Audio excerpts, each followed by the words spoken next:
За ингээд та бүхэнд энэ өдрийн мэндийг хүргэе. Өнөөдөр 2024 оны iTunes компани хүчтэй эзэмшигтэй хурал болж ундарч байна.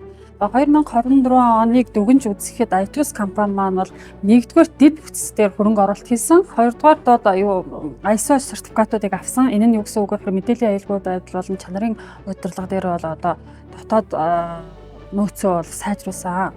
За гурав дахь том ажил бол iTunes компани бол хүний нөөцийн бодлого дээр бол мэдээлэл сайн сургалтууд хийсэн.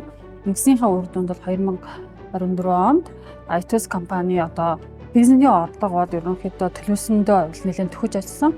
За ингээд 2024 оны төлөөлөл удирдах зөвлөлийн бодлогын шийдвэрээр энэ жил анх удаа хувьцаа эзэмшигчтэй 100 гаруй сая төгрөгийг ногдол ашиг тараахаар болж байна.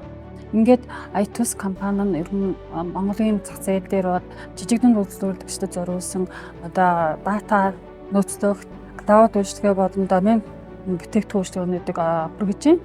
Ингээд та бүхэндээ 2024 онд амжилттай ажилласанд нь талархаад 2024 оныхоо бизнесийн план болон хувьцаа эзэмшигтэй өгөөжийг олон нэмэгдүүлээсэй гэж хүсэж байна.